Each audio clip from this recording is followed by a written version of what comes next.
Have you ever heard of Menhaden fishes?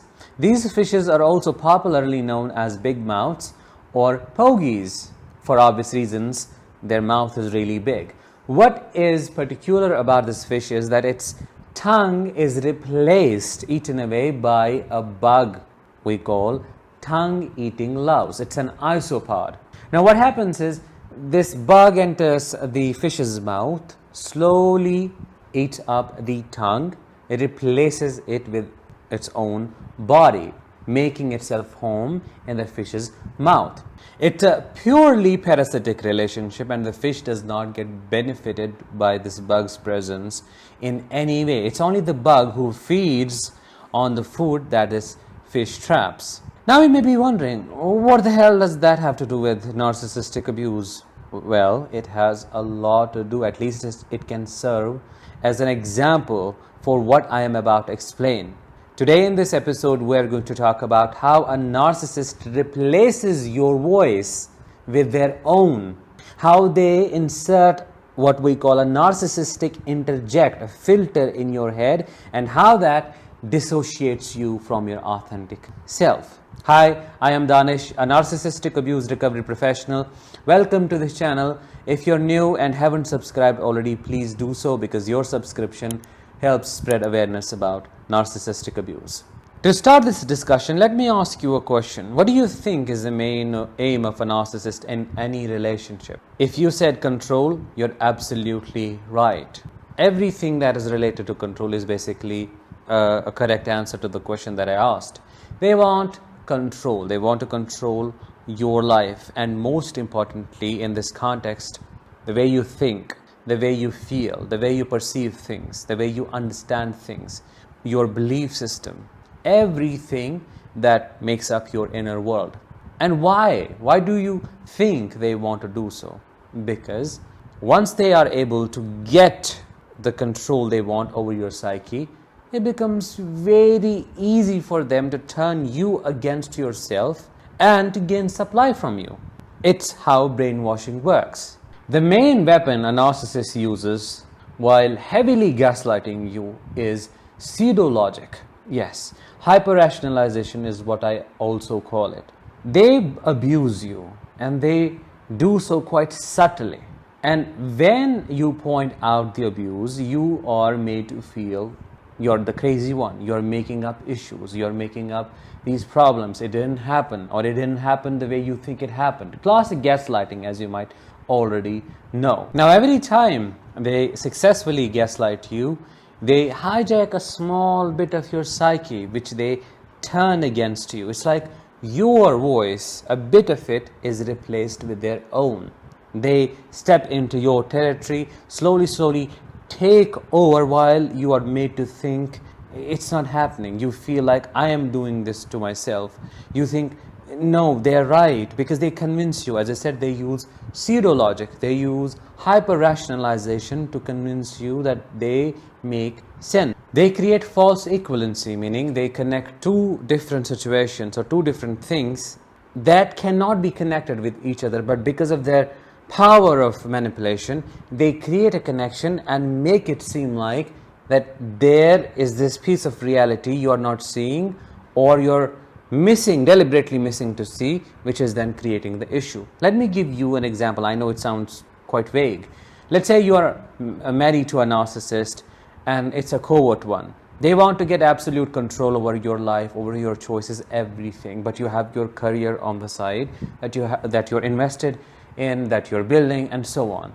They want you to leave everything behind. They want you to just drop everything and just rush to them, be there, give them constant attention, because deep down they are jealous. They want to micromanage your life. When you try to confront them, or let's say explain to them that no, this is also important, this also needs my attention equally, they guilt trip you and explain and justify their demands on the basis of, this is our first year of marriage, we need to know each other, we need to spend time with each other, you are depriving our relationship of the love that it needs, you are abandoning us, you are giving up on us, that is your biggest priority.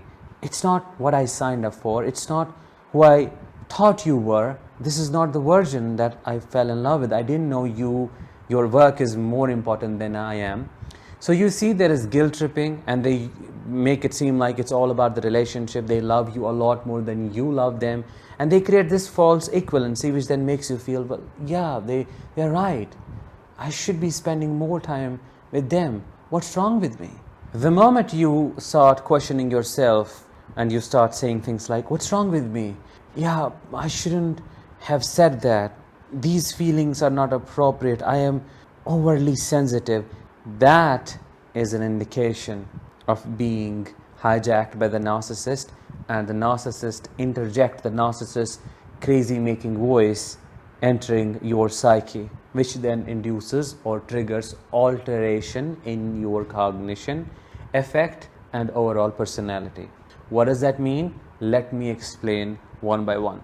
Before I explain these three things with you, there is one more ingredient that you need to know about, because this ingredient makes their gaslighting successful, and that is the false concern for you, the savior complex. I could never hurt you. I love you so much. I want you to grow. I want you to expand. I want you to soar high, fly high. I want to become your wings. How could you even think I can clip your wings?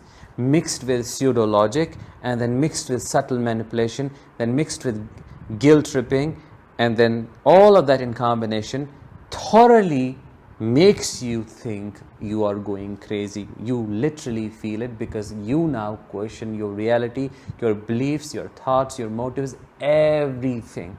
A big question mark. Starting with first alteration, and that is of the cognition, you notice a significant change in the way you think. Now you're thinking the way the narcissist wanted you to think, or the way they themselves think. And it takes over subtly. You don't even know, because every time there is an issue going on in the relationship, and given they have successfully gaslit you, they don't have to do it anymore, because you now start scrutinizing yourself. Your thoughts start justifying their actions. Well, maybe I overreacted. I shouldn't have said that. Maybe he didn't intend that. He was angry, or I'm misunderstanding him or her. I should have been more compassionate. Maybe I was uncaring. Maybe my anger was not appropriate. When you start thinking this way, know that the narcissist has successfully manipulated you, turned your thoughts against you, and now there is this voice inside you which functions for the narcissist and fights you for them. How crazy is that? But that is what they do. And then the second aspect of it is the alteration in affect, which means a major change in how you feel about yourself, how you feel towards them, and how you feel about the situation. You may have heard about Stockholm's syndrome. This is the root of it. Stockholm syndrome happens when you start feeling empathy and sympathy towards your tormentor, the one who has imprisoned you, and you start justifying their actions. This sympathy that you feel doesn't make any sense to the outsiders, because they can clearly see how abusive that person has been to you, but you feel that still. You defy the logic and still feel those emotions. And if asked why, you say, well, he or she hugged me when I was crying. He or she was the one who just comforted me when I was in so much pain. When everything was falling apart, he or she was the one who gave us one more chance. But your brain misses to understand, or rather it doesn't register the origin of that conflict. Where did it come from? Because the deprivation of that affection is so much so that it settles for the breadcrumbs, which I always keep saying. Trauma bonding makes everything worse. You stop trusting yourself and you trust them more than you used to trust yourself, because they dissociate you from your authentic self. Basically, what happens is they disconnect you from your intuition, since they prove to you through their hyper-rationalization and use of pseudo-logic that you cannot trust yourself, because you're broken, you're unlovable, you do not know what's going on, your thinking is not reliable, you're not rational, you're hypersensitive, you exaggerate things. All those thoughts are different seeds of doubt planted in your head, and then as they grow, you run away from who you actually are. Every time there is a conflict, every time something goes wrong, you naturally start panicking, and this self-gaslighting mode gets activated unconsciously. You don't even know. You start blaming yourself. You start thinking, well, what did I do wrong? How can I correct it? No, maybe it was my fault. And all those thoughts and the emotion, the main emotion that leads your state is anxiety, panic, stress, mostly dysregulation. This distrust leads you to thinking they know better than you, because that is what they wanted you to think in the first place. And when that happens, you lose total connection with actually what you want to do, who you are, what you think for yourself, for the relationship. How do you feel about things? Both 1 and 2 combined manifests itself as a major alteration in your personality. You stop going out, you stop talking, you become totally silent. Your voice is suppressed because you think you are going to say something wrong. You constantly ruminate. You are hyper alert, hyper attuned, hyper vigilant, always walking on broken glass, yet convinced that it is you who is the cause of all the problems. It's your past. It's your past and the problems that happen in there pouring into your present relationships, especially with this person. They are quite innocent. They're your savior. They want what is best for you. And that is how you get stuck. That is how they take over. It's like an alien entity. It's a demonic spirit. Truly, it feels like that, taking over your body because you do not know how to think anymore.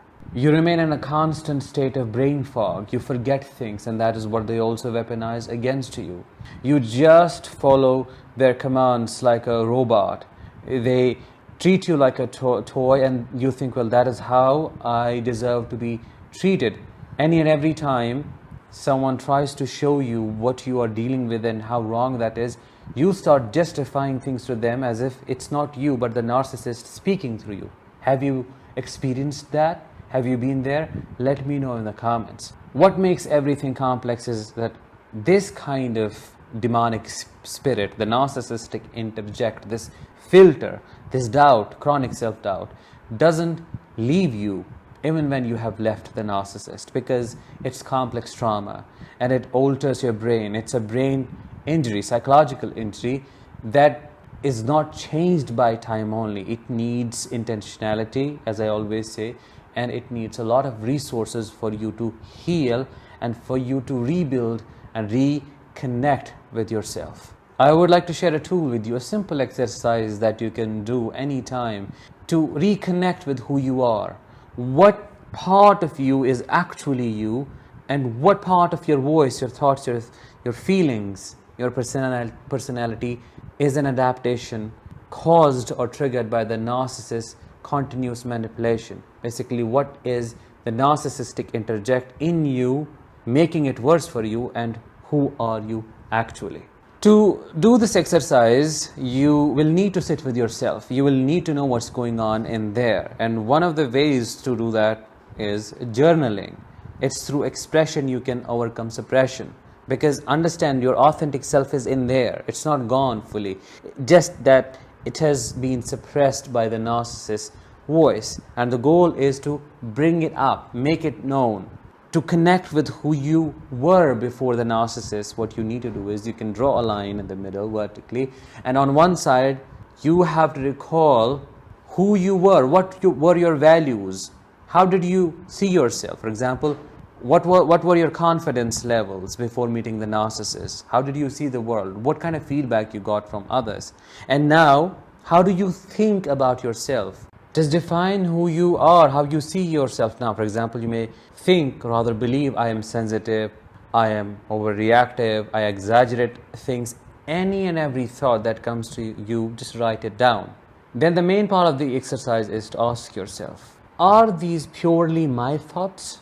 Just ask yourself, truly, do I truly 100% believe that this is who I am? That is when your intuition will start coming up. You may not have a strong felt sense of your intuition, but it'll still be there. You just have to learn how to tune into it, how to listen to it. It's like your arm was broken and your nerves were injured. and you can't fully move your hand now, but you still can, because you still have your arm. Now you have to train your hand, you have to train your arm, and you will be able to recover. Similarly, the more you tune in, you will know what's going on in there. So all the thoughts that you have now, and given the evidence that you did not feel this way, so it's obvious all of this happened in the narcissistic relationship. So the origin is the narcissist. Once you notice that, recognize that, then on the next page, write down the opposite of everything that you think about and believe about yourself in the present. Even if you don't believe any of that, write down that you are not overly sensitive, that what happened was real, you were abused, that your reactions to that situation were appropriate, biologically correct responses, that you are a strong person, you are a resilient person, that you have empathy, everything opposite to what the narcissist fed you. That might bring up a lot of emotions, and there might be some internal resistance. It's like this parasite fighting you, but fight it back. Keep repeating that to yourself. Keep counter-programming it, because you need to correct the wrong programming, and the only way to do that is by repeating what is right. That is your exercise, and it is going to take you time to build this habit and to embody the truth. Slowly yet surely, you will get yourself back.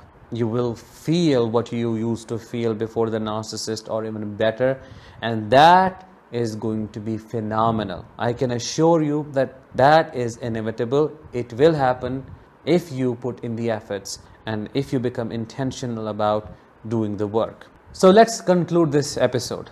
Like a tongue-eating louse, a narcissist puts his or her voice in your head. It replaces your personality with theirs to the point of altering your cognition, the way you think, the way you feel, and the way you behave overall, which just means a major alteration in your personality. And that way, they make you your own enemy, which is how they function, which is how they get maximum supply, which is what makes it so difficult for victims of narcissistic abuse to leave and to recognize that they are being abused, and that too horribly. The key to healing this is recognizing right from wrong, truth from lies, and then embodying the truth, connecting with your intuition, and slowly building the connection with your authentic self. With that, let's bring this episode to an end. I hope you found it insightful and enjoyed it. Thank you so much for staying with me. I'll talk with you in the next one. As always, let the healing begin and continue.